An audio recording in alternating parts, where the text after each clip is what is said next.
नमस्कार दोस्तों, आज बात करते हैं हम आरपीएफ एसआई कांस्टेबल 2024 के लिए। देखिए, आज देखते हैं मौलिक अधिकार। मौलिक अधिकार बहुत इंपोर्टेंट है, ये बहुत इंपोर्टेंट है। 12 से 36 यहाँ से देखिए हमें क्वेश्चन देखने को मिलता है, बहुत इंपोर्टेंट है ये, जरूर ध्यान से पढ़िएगा। देखिए शुरू करते हैं। पहला क्वेश्चन है हमारा मौलिक अधिकार से। देखिए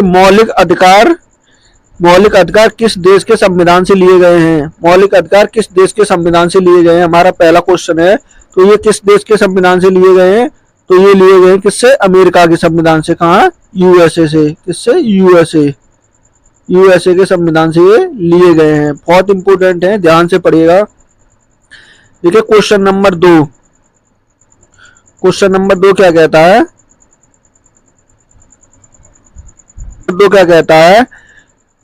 अनुच्छेद 12 के अंतर्गत राज्यों के परिभाषा में कौन शामिल है? जो राज्यों की परिभाषा में कौन शामिल है?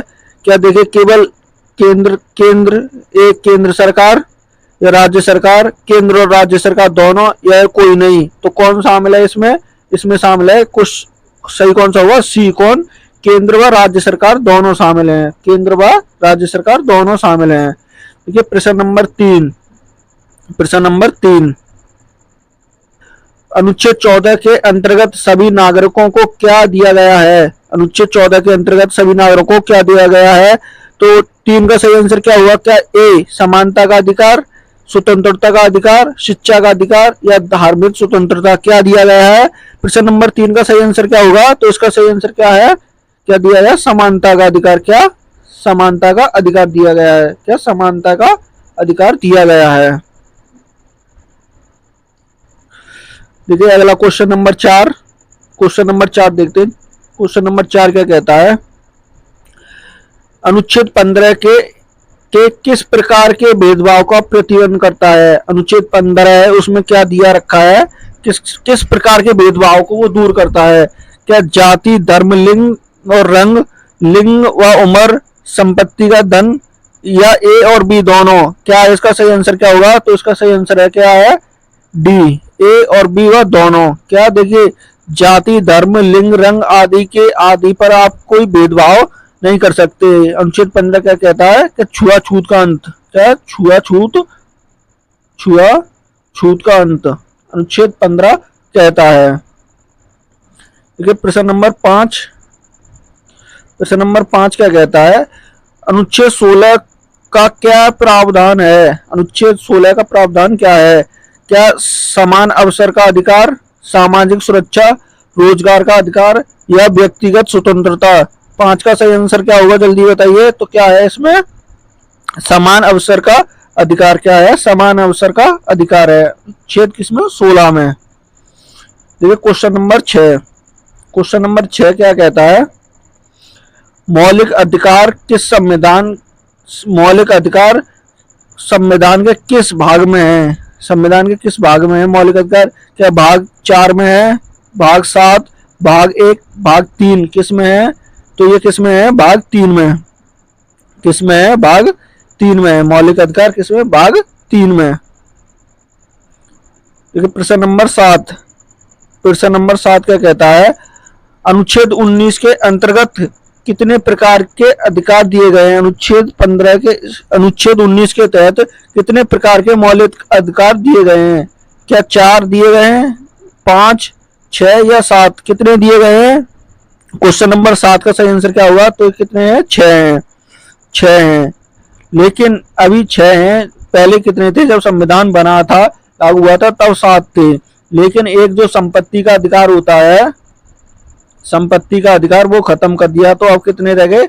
6 रह गए हैं। ये संपत्ति वाला खत्म कर दिया, तो अब ये कितने? 7 ना रहकर अब ये 6 रह गए हैं।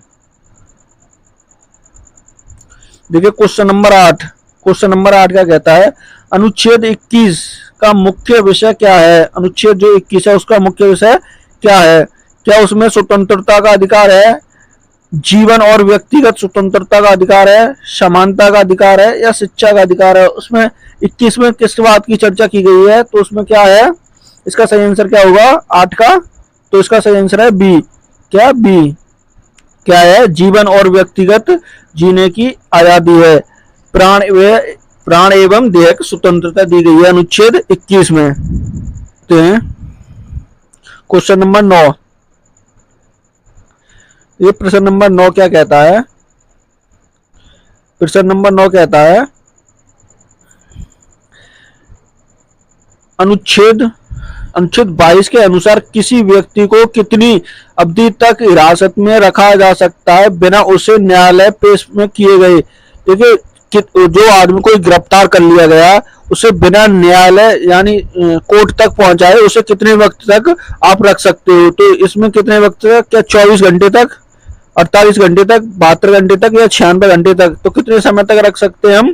तो उसे कितने कितने हिरासत में, कितने 24 घंटे तक, कितने 24 आवर्स तक हिरासत में रख सकते हैं। क्वेश्चन नंबर 10, क्वेश्चन नंबर 10 क्या कहता है? अनुच्छेद 23 के क्या अनुच्छेद 23 है क्या रोकता है? जो अनुच्छेद 23 है वो क्या रोकता है?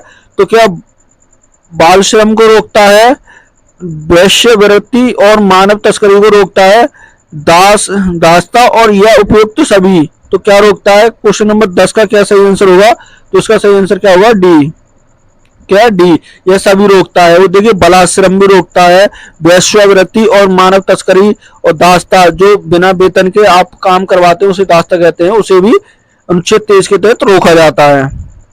क्वेश्चन नंबर 11, क्वेश्चन नंबर 11 क्या कहता है?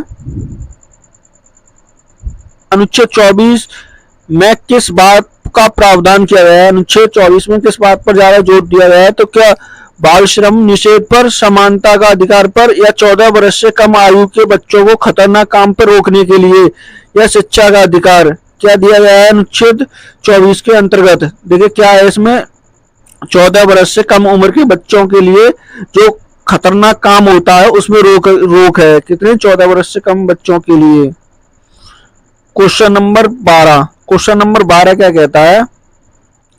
अनुच्छेद 25 क्या, अनुच्छेद 25 का क्या महत्व है? अनुच्छेद 25 के अंतर्गत क्या आता है? देखिए, क्या धार्मिक स्वतंत्रता, समानता का अधिकार, व्यक्तिगत स्वतंत्रता या उपयुक्त सभी? तो 25 के अंतर्गत क्या आता है? क्वेश्चन नंबर 12 का सही आंसर क्या होगा? तो इसका क्या है? धार्मिक स्वतंत्रता। क्या आती है? धार्मिक स्वतंत्रता आती है अनुच्छेद 25 के अंतर्गत। बहुत इंपोर्टेंट क्वेश्चन है ये, बहुत इंपोर्टेंट है, जो प्रीवियस ईयर में पूछे गए हैं वो सभी क्वेश्चन लेके आया हूं मैं। अनुच्छेद देखिए 26 के अनुसार नागरिक को किसका अधिकार लाभ होता है? अनुच्छेद 26 के अनुसार किसका लाभ होता है? तो इसका सही आंसर क्या हुआ? क्या अपने धर्म का प्रचार कर सकता है, सार्वजनिक स्थानों पर पूजा कर सकता है, अपने धर्म के अनुसार वह संगठन बना सकता है। तो 13 का सही आंसर क्या होगा? तो उसका क्या है? इसका उपयुक्त सभी क्या होगा? डी। ये सभी आप अनुच्छेद 26 के तहत कर सकते हो। क्वेश्चन नंबर 14, क्वेश्चन नंबर 14 क्या कहता है? ये कहता है, देखिए अनुच्छेद 27 के अंतर्गत क्या कहा गया है? अनुच्छेद जो 27 है इसके अंतर्गत क्या कहा गया है? क्या नंबर ए, देखिए धार्मिक संस्थानों को सरकारी धन दिया नहीं सकते, या धर्म के आधार पर कर लगाने का निषेध, या धर्म, देखिए सभी धर्मों को समान सम्मान देना, या कोई विशेष प्रावधान नहीं है। 14 का सही आंसर क्या होगा? तो इसमें क्या 14 का सही आंसर? तो बी सही है। क्या होगा? बी। धर्म के आधार पर कर लगाने का निषेध, यानी जो सरकारी, जो आपने देखा हुआ मंदिरों में धर्म का जो पैसे आते हैं मंदिर वगैरह में, उन पर टैक्स नहीं लगता, वो टैक्स फ्री पैसा होता है। तो इसका अनुच्छेद 27 में इस बात की चर्चा की गई है कि उस पर टैक्स नहीं लगेगा। देखिए क्वेश्चन नंबर 15, क्वेश्चन नंबर 15 क्या कहता है? अनुच्छेद 28 के किस विषय पर प्रावधान किया गया है? अनुच्छेद 28 के तहत किस विषय पर सबसे ज्यादा प्रावधान किया गया है? 15 का सही आंसर क्या होगा? जल्दी बताइए। तो क्या धार्मिक स्वतंत्रता, शिक्षण संस्थानों में धार्मिक शिक्षा नहीं दी जाएगी, या बाल श्रम निषेध, या मौलिक कर्तव्य? क्या दिया गया है अनुच्छेद 15 के अंतर्गत? तो क्या है इसमें?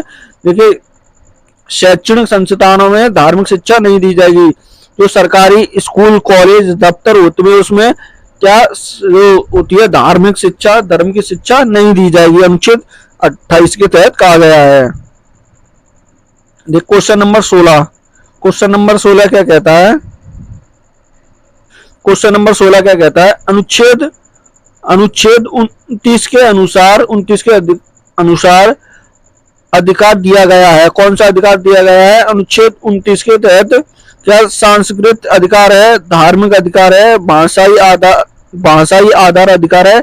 ए और सी दोनों है क्या? 16 का सही आंसर क्या होगा जल्दी बताइए। तो इसका क्या होगा, डी। इसका क्या है, डी होगा। इसमें क्या दे रखा है, इसमें देखिए दे रखा है कि सांस्कृतिक आधार मतलब अधिकार है आप पर कि अपनी आप संस्कृति होती है, जो आपका कल्चर होता है उसका आप इस्तेमाल कर सकते हैं। भाषाई आधार पर आप कोई भी संस्थान खोल सकते हैं, जैसे सरकारी आप चाह रहे हो तो सरकार उसमें भी मदद करेगी। क्वेश्चन नंबर 17 देखिए 17 क्या कहता है, अनुच्छेद 30 का क्या महत्व है? अनुच्छेद 30 के अंतर्गत क्या आता है, इसका क्या महत्व है? क्या इसमें धार्मिक स्वतंत्रता है, अल्पसंख्यकों की शिक्षा और संस्कृति का संरक्षण है, या समानता का अधिकार है, या उपयुक्त सभी? 17 का आंसर क्या होगा? तो इसका क्या है, बी। क्या सही होगा, बी होगा। इसका सही कौन सा होगा, बी। अल्पसंख्यकों की शिक्षा का सांस्कृतिक अधिकार। जो अल्पसंख्यक होते हैं, देखिए बहुसंख्यक जैसे हमारा भारत है, तो भारत में बहुसंकल्प कौन है, हिंदू लोग। अल्पसंख्यकों में कौन आ जाते हैं, जो बाकी बौद्ध, सिख, मुस्लिम, ये किसमें आते हैं, अल्पसंख्यक में आते हैं। तो इसमें कह रखा है कि आप कुछ अलग सरकारी जो संस्था होती है अपनी, तो वो खोल सकते हैं, उसके लिए आपको सरकार भी हेल्प करेगी। देखिए प्रश्न नंबर 18। प्रश्न नंबर 18 क्या है, अनुच्छेद 31 के अंतर्गत क्या है? अनुच्छेद 31 के अंतर्गत क्या है? क्या संपत्ति का अधिकार है, बाल श्रम है, या मानव अधिकार का संरक्षण है, या स्वतंत्रता का अधिकार है? क्या है, देखिए अनुच्छेद 31 में क्या है, संपत्ति का अधिकार। संपत्ति का अधिकार था, अब नहीं है। क्या, अब नहीं है, ये अब नहीं है, अब ये खत्म कर दिया गया। अब ये कैसा कानूनी अधिकार है, कैसा कानूनी अधिकार है। देखिए ये क्या हुआ था, इसमें 44वां संविधान संशोधन 1978 में, क्या 1978 में 78 के द्वारा ये अब यह कानूनी अधिकार है, इसको अनुच्छेद 300 के काम है, कौन है 300 के काम में जोड़ दिया गया है। इसमें क्या होता था, पैतृक संपत्ति होती थी, जैसे मान लीजिए आपके दादा परदादे की संपत्ति चली आ रही है, पुरानी संपत्ति है, और वहां सरकार विकास करना चाह रही है, वहां रेलवे लाइन बिछाना चाह रही है, कुछ एक्सवाइजेड गवर्नमेंट काम होने वाला है, तो जो जिसका जगह होती थी वो क्या कहता था कि ये मेरे पिताजी की परदादे की जगह मैं नहीं दूंगा, ये मेरा मौलिक अधिकार है। तो सरकार ने इसमें 44वां संविधान संशोधन करके 1978 में इसे कानूनी अधिकार बना दिया गया, जो अब आपकी जगह है उसका मुआवजा मिल जाएगा, और जो आप गवर्नमेंट विकास करना चाह रही है उसमें आप बाधा ना डालें, इसलिए ये किया गया था। देखिए क्वेश्चन नंबर 19। क्वेश्चन नंबर 19 क्या कहता है, अनुच्छेद 32 का क्या महत्व है? अनुच्छेद 32 क्या कहता है, देखिए क्या इसमें मौलिक अधिकार का संरक्षण है, शिक्षा का अधिकार है, समानता का अधिकार है, या उपयुक्त सभी? 19 का सही आंसर क्या होगा? तो इसमें क्या है, मौलिक अधिकारों से अधिकार को संरक्षण। इसमें क्या होता है, अगर आपके मौलिक अधिकारों को कोई हानि पहुंचा रहा है तो आप इसमें सुप्रीम कोर्ट में जाके केस कर सकते हो, रिट। तो सुप्रीम कोर्ट क्या करता है, 5 प्रकार की रिट जारी करता है। कितनी रिट? 5 प्रकार की रिट जारी करता है, तो आपके वो उसका प्रयोग करके आपके मौलिक अधिकार को जो क्षति पहुंचाई जा रही है तो उसे रोका जा सके। अनुच्छेद 32 कहता है। अनुच्छेद 33 के अंतर्गत किसका प्रावधान किया गया है? अनुच्छेद 33 के तहत किसका प्रावधान किया गया है? क्या मौलिक अधिकारों का संशोधन, अधिकारों को निलंबित करना, अधिकार का संरक्षण, या अधिकारों का विस्तार करना?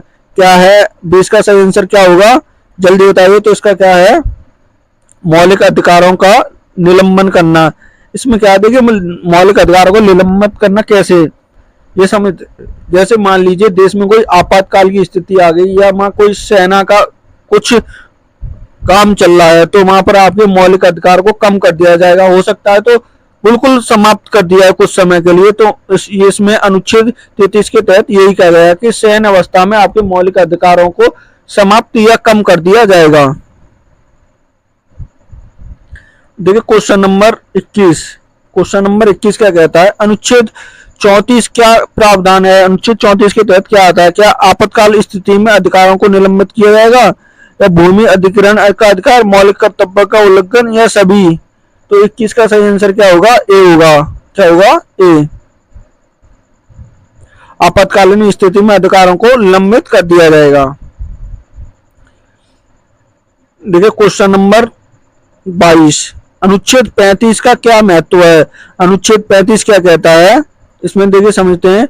मौलिक अधिकारों की रक्षा, या संसद को अधिकारों के लिए कानून बनाने का अधिकार है, या राज्य सरकार को अधिकार देने का अधिकार है, राज्य सरकारों को अधिकार देने का अधिकार है, या उपयुक्त सभी? तो इसका सही आंसर क्या होगा? 22 का सही आंसर क्या होगा? तो इसका बी होगा। क्या? बी। अनुच्छेद 35 कहता है कि संसद को अधिकार के लिए कानून बनाने का अधिकार है। आपके किसी भी अधिकार, आपके हित के लिए कानून बनाने का अधिकार है संसद को। आज की वीडियो में यहीं तक देखते हैं। आज हमने इंपोर्टेंट मौलिक अधिकार देखे। अगर वीडियो अच्छी लगे तो चैनल को सब्सक्राइब करना और लाइक करना ना भूलें।